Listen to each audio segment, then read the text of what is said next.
El tiempo y la lluvia han ido borrando la sangre que corría como un río por la acera de estos apartamentos en Brentwood, Los Ángeles.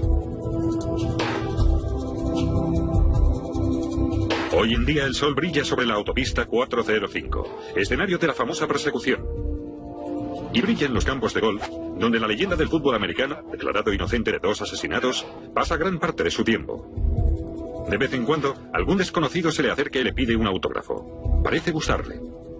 Aunque ha perdido sus ofertas de trabajo como actor y en publicidad, su fama sigue intacta. Dijo mi nombre y empezamos a luchar. Cuando un equipo de reporteros entrevistó a Simpson tras haber denunciado un intento de atraco, la emisora recibió incesantes peticiones para comprar el reportaje. El tipo me amenazó con una pistola. Me asusté bastante. ¿De dónde viene todo el poder de seducción de este hombre, que muchos americanos consideran un brutal asesino? ¿Y cómo es posible que su caso llegara a cambiar el desarrollo de los juicios, aunque no lo suficiente, según algunos? Para descubrirlo, hemos preguntado a las personas que instruyeron la acusación y las que le defendieron, a los policías, a los comentaristas, a los expertos, a los testigos y a los familiares de la víctima.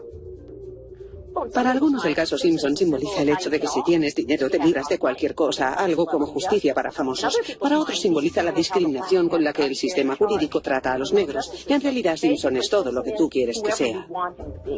Algunos creen que no fui yo. Hay que reconocerlo, tiene mucho carisma. Y la gente le adulaba por haber batido récords de fútbol americano. ¿Pero no está harta ya la gente de este tema? ¿No están hartos de oír hablar de Simpson? Tengo la sensación de que si le hubiera declarado culpable no habría despertado tanto revuelo. Es como si el caso no estuviera cerrado para mucha gente. Desde los medios de comunicación hasta los abogados, prácticamente todos los que se relacionaron con el caso Simpson han visto prosperar su carrera. Pero nadie tanto como Johnny Cochrane, que ha seguido representando a una serie de destacados clientes. En 1999 le pregunté a Johnny Cochrane cómo era la vida para Simpson. Creo que es bastante dura. Estoy seguro de que él mismo creía que su vida sería mucho más normal. En todas las ocasiones en las que hemos hablado, siempre dice que intenta quitarle las cosas que son más importantes para él. ¿Es cierto que a veces entra en un restaurante y la gente se marcha a verle? No sé si es cierto o no, pero he oído decir eso. ¿Se queja de cosas así? No, no lo hace. Cuando hablas con él, suele mostrarse más bien optimista sobre su futuro. Sigue siendo optimista, aunque no creo que espere volver a la televisión. ¿Y planifica siempre lo que hace? ¿Los sitios a donde va? ¿Para asegurarse de que no se producirá ningún incidente? Es muy precavido. Sé que elige los campos de golf, los restaurantes, los lugares donde sabe que se sentirá a gusto. Lo más increíble es, por ejemplo, en Halloween, cuando se disfraza y nadie sabe que es O.J. Simpson. Se atreve a ir a ciertos lugares donde sabe que no sería bien recibido. Larry Schiller conoció a Simpson en la cárcel cuando le ayudaba a escribir el libro de Simpson, Quiero deciros. Después, Schiller documentó su propia experiencia en la defensa de Simpson y escribió su éxito de ventas, Tragedia Americana. En la actualidad, está produciendo una serie para la televisión judicial. Lo más interesante es que Cochrane tenía 2 agendas. Una de ellas era salvar a su cliente de la cárcel y la otra intentar rehabilitarle. Muy al principio, Cochrane le dijo a Simpson que no podría rehabilitarle de cara al público, que eso sería finalmente responsabilidad del propio Simpson. Pero O.J. Simpson no lo consiguió. Hubiera podido intentar rehabilitarse involucrándose en algún tema social importante, como la violencia doméstica, los malos tratos, pero perdió esa batalla al no reconocer realmente los problemas de su vida. Schiller está en lo cierto, sí, teníamos una doble tarea. Representábamos a un cliente y creíamos que podíamos ganar el caso. Y también creíamos que podríamos reinsertarlo en la sociedad. Pero eso no ha sucedido. Quizá no suceda nunca, pero tampoco creo que sea ya mi responsabilidad. ¿Por qué no ha sido así? Creo que por muchos motivos. Creo que probablemente el primer juicio civil tuvo un gran efecto en él. Si solo se hubiera tratado del juicio penal, probablemente se habría reintegrado en la sociedad, como fue el caso de Marv Albert y otros.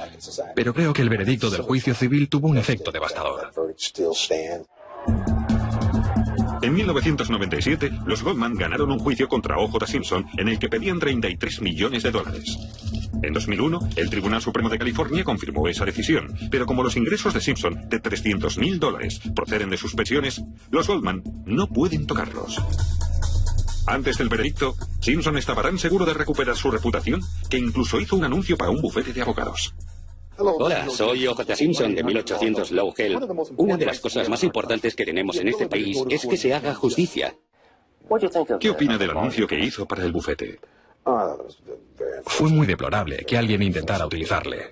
No hablé con él sobre este tema, o sea que solo sé lo que vi en la televisión. Bueno, en la televisión judicial. ¿Cómo reaccionó? Me produjo un gran rechazo.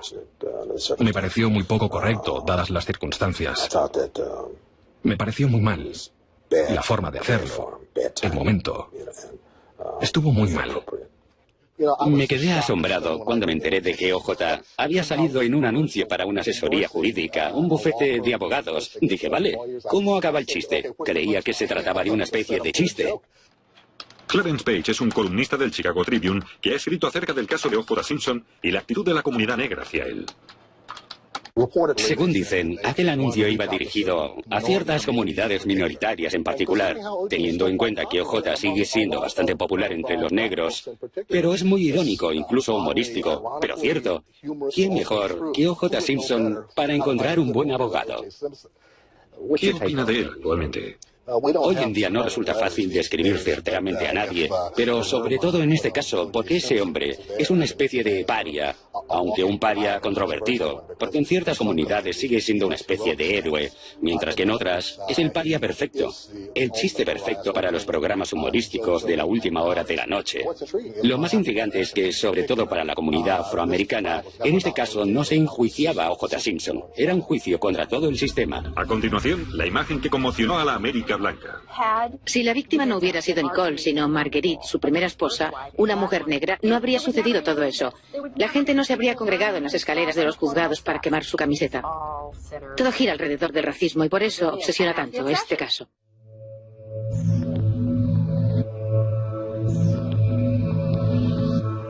Todas las cosas que te suceden en la vida están motivadas por algo. Quizás sea una de las razones por las cuales estamos hoy aquí. Quizá por eso has sido seleccionado. Hay algo en tu vida y en tu forma de ser que te ayuda a comprender que esto está mal. Quizás seáis las personas adecuadas, en el momento, en el lugar adecuado, para decir no vamos a aceptarlo. Lo que han hecho con nuestro cliente está mal. OJ Simpson tiene derecho a ser absuelto. Este jurado declara al acusado de esta causa, OJ Simpson, inocente del delito de asesinato.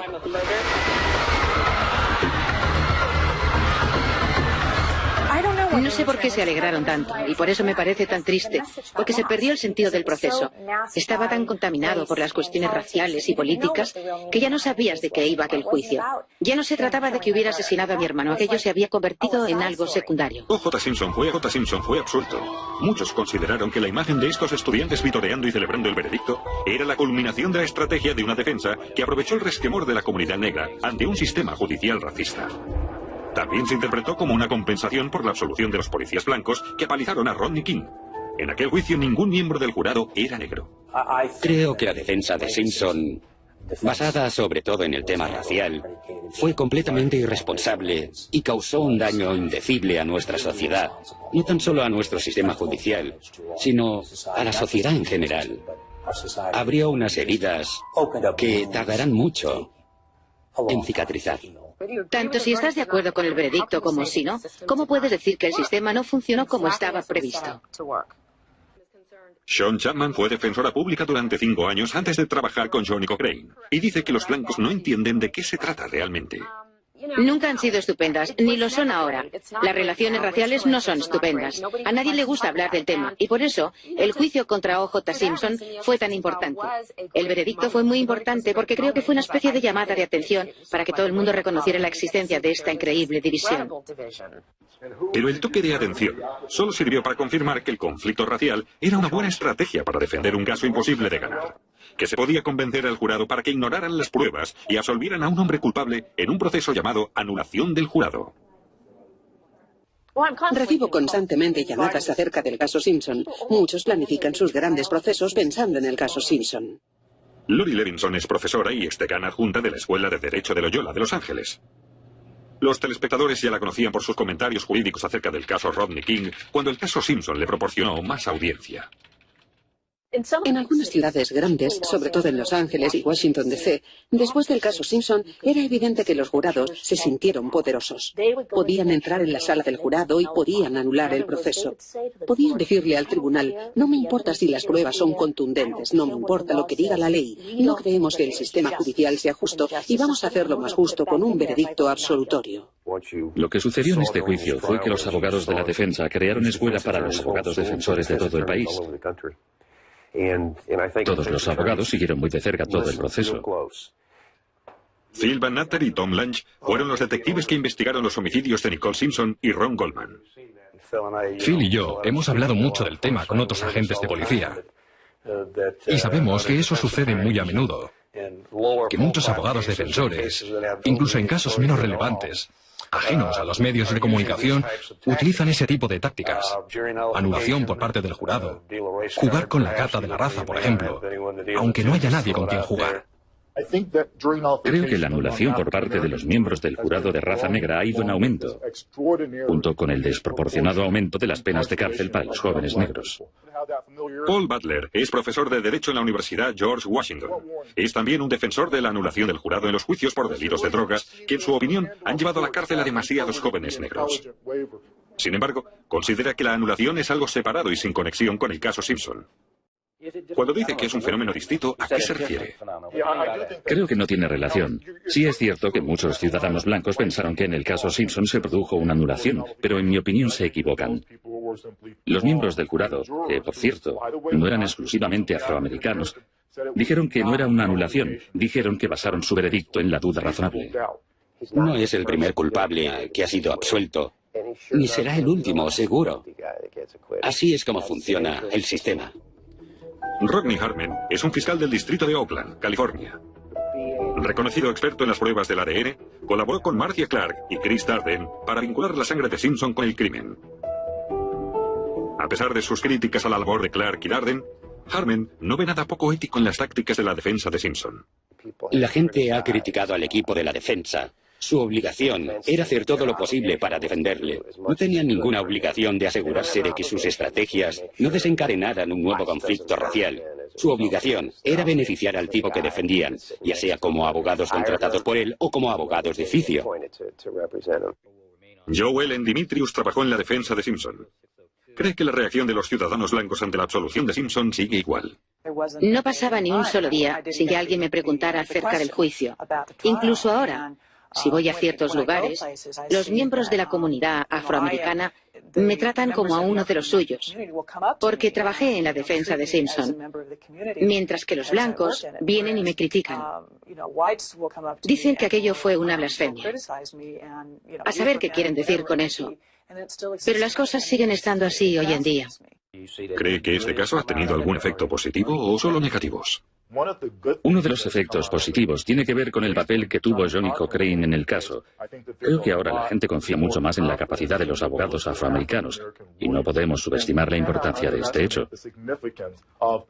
Johnny Cochrane se convirtió en una estrella intelectual, y en la cultura popular americana es un fenómeno casi insólito que un afroamericano sea reconocido por su inteligencia.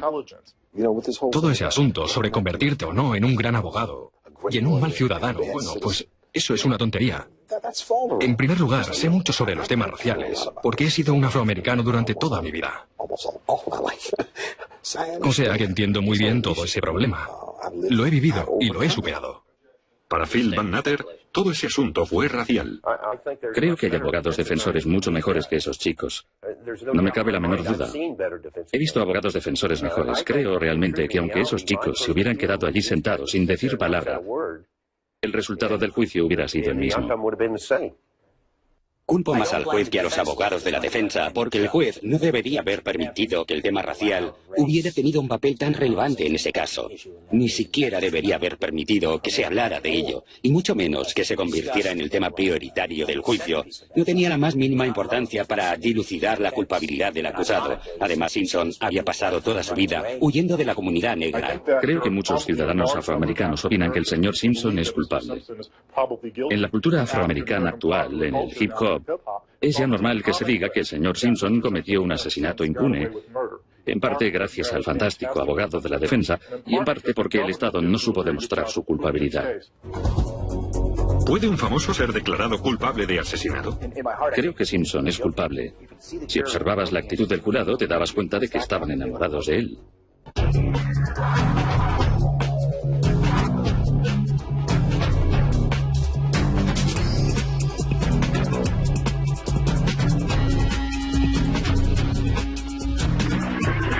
Sí, Quiero entrar en mi casa. de acuerdo. Os lo daré todo, os lo juro. Vale, Solo necesito entrar en mi casa. vale. Dejadme entrar. Te dejaremos, pero antes tira la pistola. No puedo. No te molestaremos, podrás huir, pero tira la pistola. Estás asustando a todo el mundo, OJ. ¿Estás ahí? Contemplé aquella escena como millones de otros telespectadores del país y el resto del mundo. Poco podía imaginarme que al cabo de un mes estaría involucrado en el juicio civil por este caso. Un año después de ser absuelto del asesinato de Nicole Simpson y Ronald Goldman, Simpson volvía a comparecer ante un juez. El abogado Daniel Petrocelli ganó el juicio contra Simpson en nombre de la familia Goldman. Toda mi vida he sido fan suyo, un fan adulador, como millones de personas que admiraban a O.J. Simpson. Parte de mí, de una forma perversa, seguía apoyándole y deseándole lo mejor. Y en cuanto se anunció el veredicto, me asaltó una profunda sensación de vacío en el estómago, porque me di cuenta de que aquello no era un juego. Después de todo, aquello no era otro partido de fútbol ni un concurso, era un asunto de vida o muerte. Se trataba de impartir justicia, se trataba de una institución tan sagrada como es nuestro sistema judicial, y entonces vi la mirada de dolor y angustia en la cara de Fred Goldman. Vi a Kim Goldman ocultando sus lágrimas con las manos, y entonces me sentí profundamente culpable por haber sido tan ambivalente. ¿Qué le contesta a quien le dice cómo ha podido defender a alguien como O.J. Simpson? Les digo que en este país todos los acusados son inocentes hasta que no se demuestra lo contrario. Y en caso de duda razonable, esa persona tiene derecho a ser absuelta. Sé mucho de la justicia en este país. La justicia no es igualitaria, ni siquiera es justa muchas veces. La gente me pregunta ¿de qué color es la justicia? Y les contesto, de color verde. Nosotros defendimos al señor Simpson porque tenía los medios para procurarse el mejor equipo de defensores posible. Tenía los recursos necesarios. No podía modificar el campo de juego, pero tenía recursos y unos abogados muy capacitados. Joellen Dimitrius fue uno de los recursos más valiosos de Simpson. Como experta en jurados, sus honorarios alcanzaron $250,000,000 y se cree que el coste total de la defensa de Simpson rondó los 10 millones. Hay tantas cosas que pueden influenciar la opinión del jurado acerca de una persona. No entramos en la sala del tribunal con una página en blanco. No dejamos nuestro razonamiento ni nuestra experiencia en la puerta. La pericia de Dimitrius no se aplicó solamente a la elección del jurado que absolvió a su cliente. Su hábil uso de grupos de sondeo como este contribuyó a decidir cuál de los 6 alegatos finales distintos sería más persuasivo para el jurado. También aconsejó a la defensa para que empleara palabras como Comprometido, contaminado y corrupto. Nuestra investigación se concentró sobre todo en buscar a miembros de la comunidad que estuvieran dispuestos a escuchar la defensa del caso. Y después de formar 3 grupos de sondeo y llevar a cabo 4 estudios distintos, descubrimos que las mujeres afroamericanas eran más receptivas y estaban más dispuestas a comprender nuestros argumentos. Quedó claro que incluso dentro de la comunidad afroamericana eran las mujeres las que más simpatía sentían hacia Simpson. No harían caso a las pruebas del ADN ni a ciertos temas como la violencia doméstica ni a la teoría de la acusación, según la cual los malos tratos a su mujer habían terminado en asesinato. Una teoría que no tenía nada que ver con la opinión de muchos miembros de aquel jurado sobre este tema en particular. En 1994, el experto en jurados Steve Patterson trabajaba como asesor para la acusación del caso Simpson en el proceso de selección del jurado. Patterson dice que los resultados de su investigación sobre la actitud del jurado sobre las pruebas del ADN y los abusos de género fueron descartados por la fiscal Marcia Clark. Tampoco tuvo en cuenta los datos indicando que 9 de los 12 miembros estaban convencidos de que un jugador de fútbol tan bueno no podía asesinar a nadie. ¿Quiere decir eso que ese grupo de personas no harían caso a las pruebas del ADN? No creo que sea así. Consiguió que dejaran de lado las pruebas del ADN simplemente porque era O.J. Simpson. Una de las grandes ironías en la reacción del caso Simpson se produjo entre la cantidad de afroamericanos de clase media. Sé que dijeron que, irónicamente, Era una victoria para el ascenso social de los negros en América y una señal de progreso porque ahora vemos que un hombre negro puede ser suficientemente rico para conseguir los mismos beneficios que los blancos ricos han tenido en el pasado. Ningún rico suele acabar en la silla eléctrica, ¿sabe usted? Pero entre los afroamericanos siempre había cundido la creencia de que aunque sea rico, si eres negro, acabarás siendo víctima del racismo, víctima del sistema. En cambio, O.J. Simpson había conseguido ser suficientemente rico para beneficiarse de un sistema injusto. A continuación, veremos el testimonio del experto contra la evidencia. Nunca había contado con tantas pruebas en un juicio por asesinato como en este caso. Deberíamos haber ganado sin problemas.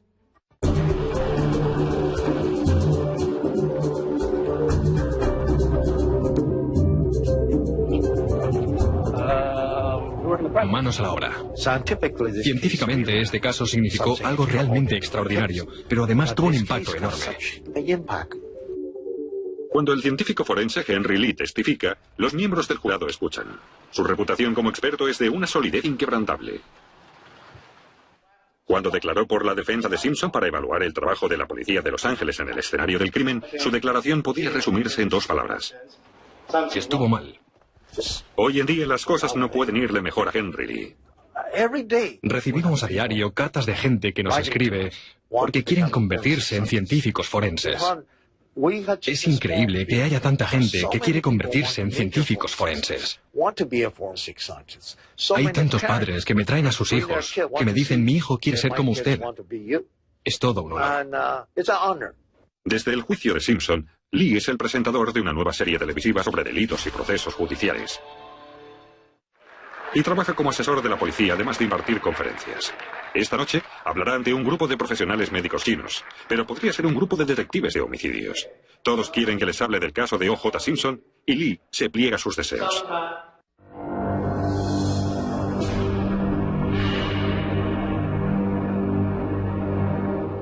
Además de los 8 platos, el público disfruta de su declaración ante el tribunal, enumerando los errores cometidos por la policía de Los Ángeles.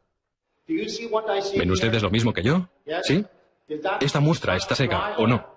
Por supuesto que no. Tenemos un sencillo homicidio. Si lo hubieran hecho todo correctamente, tal como andan los manuales, no deberíamos haber tenido ese impacto.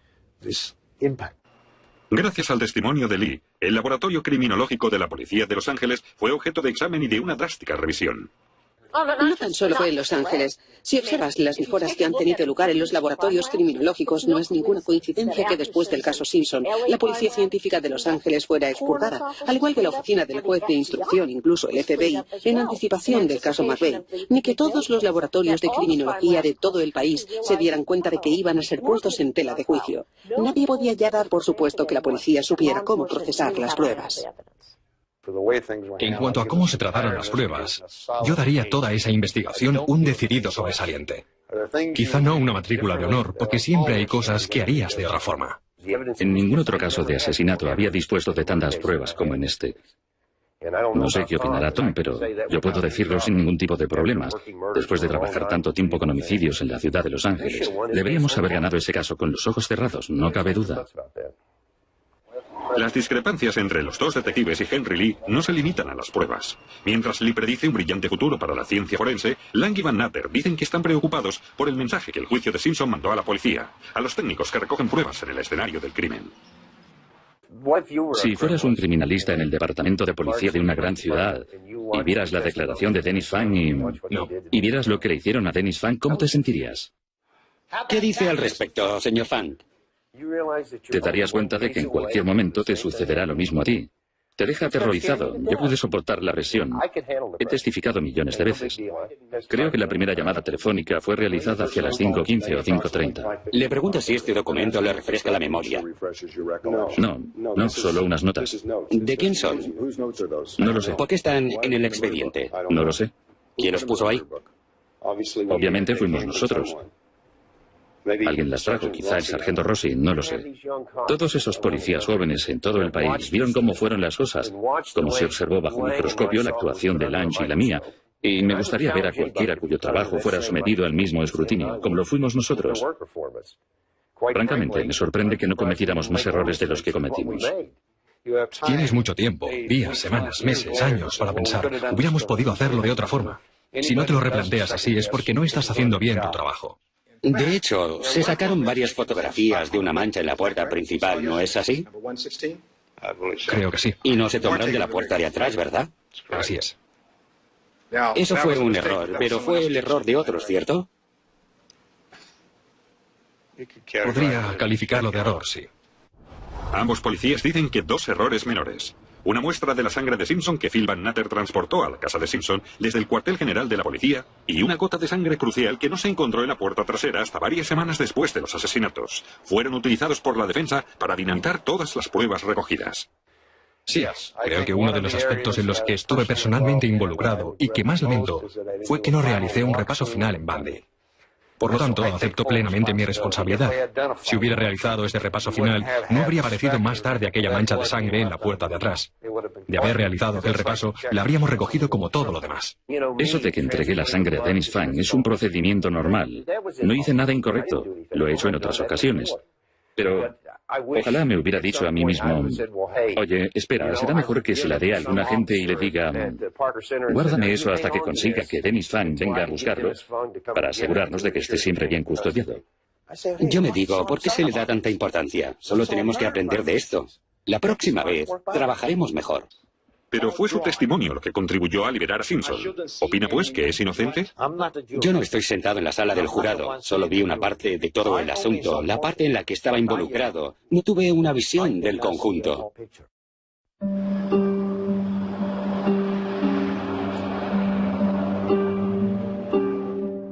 Todas las historias tienen más de una versión, y hoy por hoy, por primera vez, La acusación presentó al jurado lo ocurrido la noche de los asesinatos. la versión de la Cenicienta.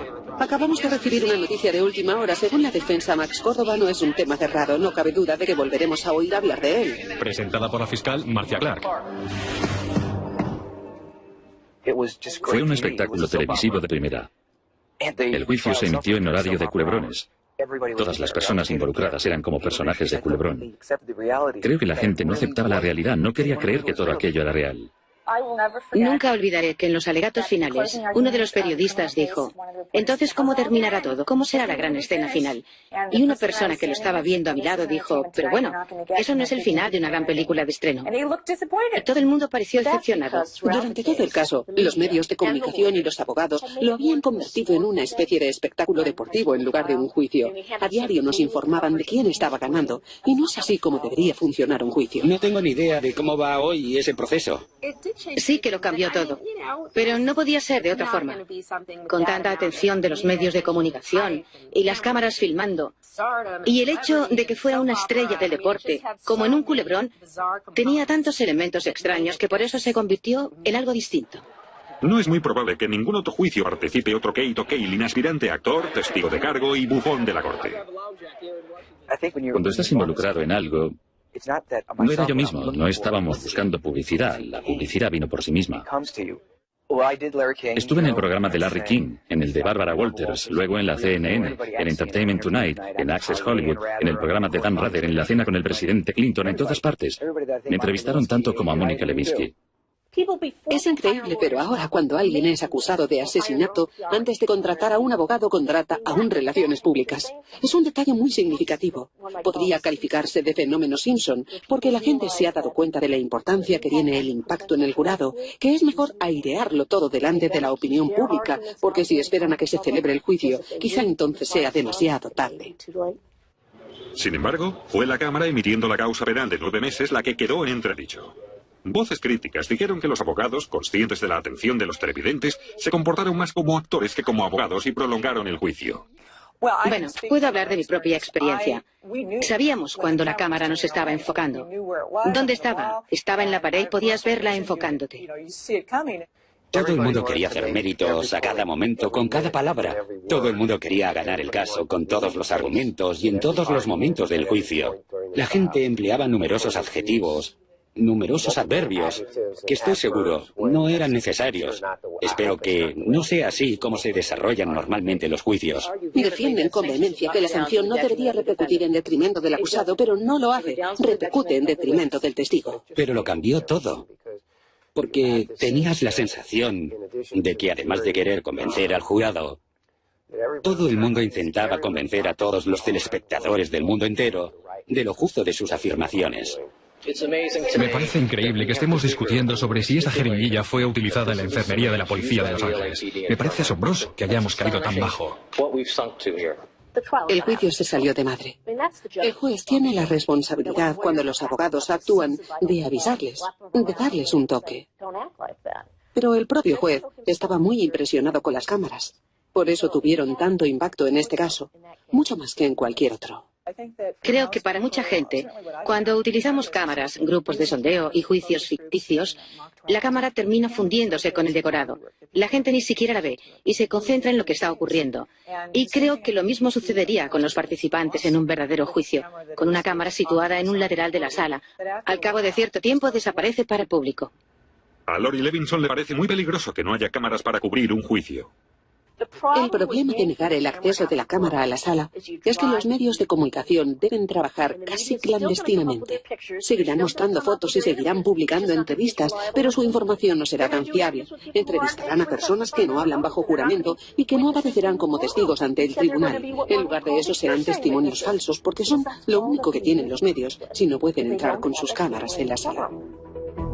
¿Por qué no podemos olvidar ese caso? Le he hecho una pregunta muy sencilla.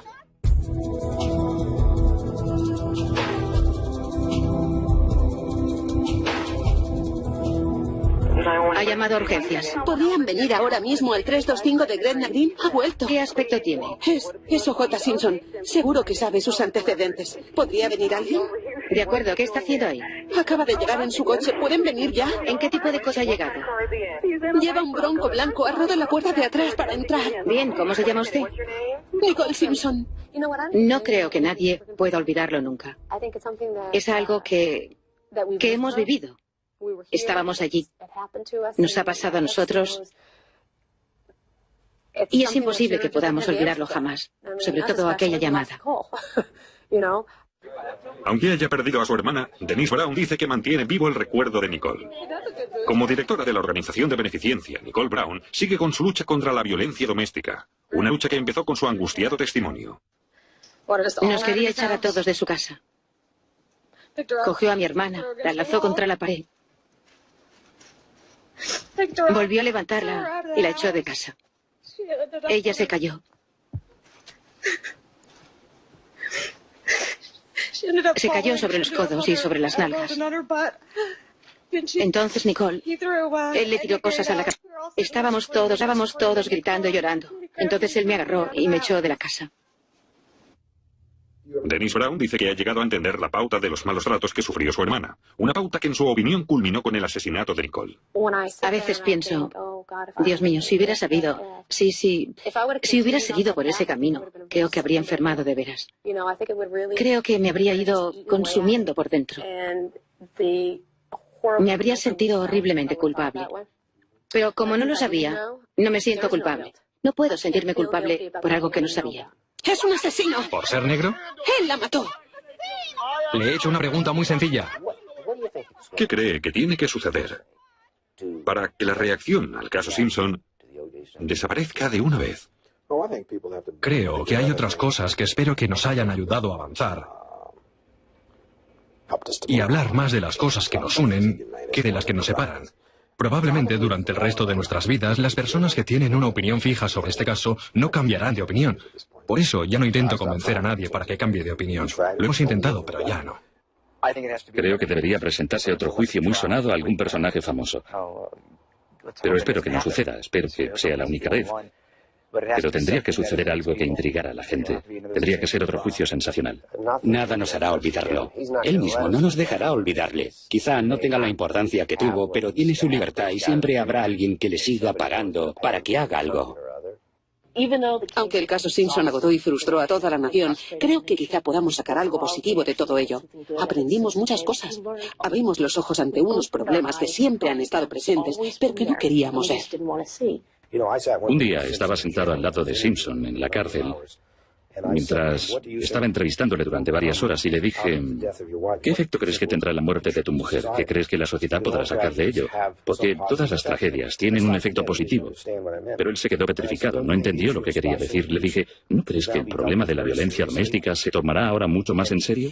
Pero él seguía sin entender lo que quería decir. Le dije, tanto si eres inocente como si eres culpable, si hay algo que puedas hacer después de todo esto, es tomar cartas en el asunto porque formas parte de él y no deberías huir del problema. ¿Acabó entendiéndolo? No.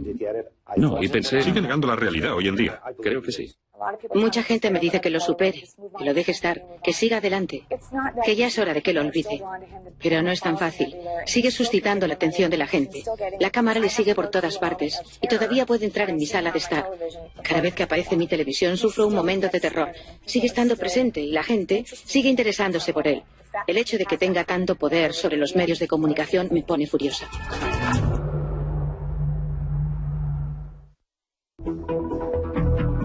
Kim Goldman se ha casado con su novio de la universidad y ha tenido un hijo el año pasado.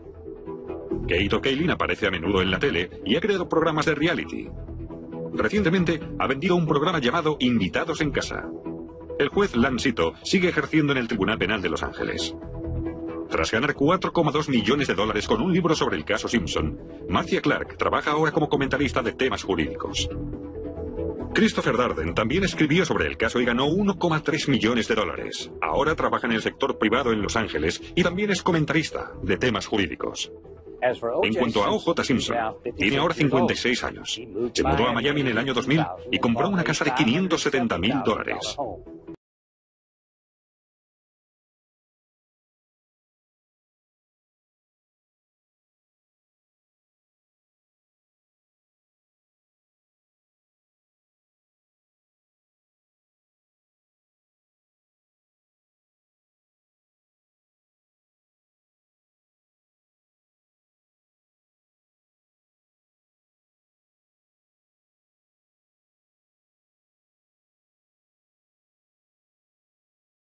Pero he oído decir eso.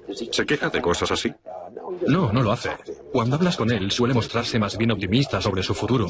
Sigue siendo optimista, aunque no creo que espere volver a la televisión. ¿Y planifica siempre lo que hace? ¿Los sitios a donde va? Para asegurarse de que no se producirá ningún incidente. Es muy precavido. Sé que elige los campos de golf, los restaurantes, los lugares donde sabe que se sentirá a gusto. Lo más increíble es, por ejemplo, en Halloween, cuando se disfraza y nadie sabe que es O.J. Simpson. Se atreve a ir a ciertos lugares donde sabe que no sería bien recibido. Larry Schiller conoció a Simpson en la cárcel cuando le ayudaba a escribir el libro de Simpson, Quiero deciros. Después, Schiller documentó su propia experiencia en la defensa de Simpson y escribió su éxito de ventas, Tragedia Americana. En la actualidad... ¿Y a la gente de este tema? ¿No están hartos de oír hablar de Simpson? Tengo la sensación de que si le hubiera declarado culpable no habría despertado tanto revuelo. Es como si el caso no estuviera cerrado para mucha gente. Desde los medios de comunicación hasta los abogados, prácticamente todos los que se relacionaron con el caso Simpson han visto prosperar su carrera. Pero nadie tanto como Johnny Cochrane, que ha seguido representando a una serie de destacados clientes. En 1999 le pregunté a Johnny Cochrane cómo era la vida para Simpson. Creo que es bastante dura. Estoy seguro de que él mismo creía que su vida sería mucho más normal. En todas las ocasiones en las que hemos hablado, siempre dice que intenta quitarle las cosas que son más importantes para él. ¿Es cierto que a veces entra en un restaurante y la gente se marcha a verle? No sé si es cierto o no. El tiempo y la lluvia han ido borrando la sangre que corría como un río por la acera de estos apartamentos en Brentwood, Los Ángeles. Hoy en día el sol brilla sobre la autopista 405, escenario de la famosa persecución. Y brilla en los campos de golf, donde la leyenda del fútbol americano, declarado inocente de 2 asesinatos, pasa gran parte de su tiempo. De vez en cuando, algún desconocido se le acerca y le pide un autógrafo. Parece gustarle. Aunque ha perdido sus ofertas de trabajo como actor y en publicidad, su fama sigue intacta. Dijo mi nombre y empezamos a luchar. Cuando un equipo de reporteros entrevistó a Simpson tras haber denunciado un intento de atraco, la emisora recibió incesantes peticiones para comprar el reportaje. El tipo me amenazó con una pistola. Me asusté bastante. ¿De dónde viene todo el poder de seducción de este hombre, que muchos americanos consideran un brutal asesino? ¿Y cómo es posible que su caso llegara a cambiar el desarrollo de los juicios, aunque no lo suficiente, según algunos? Para descubrirlo, hemos preguntado a las personas que instruyeron la acusación y las que le defendieron, a los policías, a los comentaristas, a los expertos, a los testigos y a los familiares de la víctima. Para algunos el caso Simpson simboliza el hecho de que si tienes dinero te libras de cualquier cosa, algo como justicia para famosos. Para otros simboliza la discriminación con la que el sistema jurídico trata a los negros. En realidad Simpson es todo lo que tú quieres que sea. Algunos creen que no fui yo. Hay que reconocerlo, tiene mucho carisma. Y la gente le adulaba por haber batido récords de fútbol americano. Pero no está harta. Está produciendo una serie para la televisión judicial. Lo más interesante es que Cocaine tenía dos agendas. Una de ellas era salvar a su cliente de la cárcel y la otra intentar rehabilitarle. Muy al principio, Cocaine le dijo a Simpson que no podría rehabilitarle de cara al público, que eso sería finalmente responsabilidad del propio Simpson. Pero O.J. Simpson no lo consiguió. Hubiera podido intentar rehabilitarse involucrándose en algún tema social importante, como la violencia doméstica, los malos tratos. Pero perdió esa batalla al no reconocer realmente los problemas de su vida. Schiller está en lo cierto, sí. Teníamos una doble tarea. Representábamos a un cliente y creíamos que podíamos ganar el caso. Y también creíamos que podríamos reinsertarlo en la sociedad.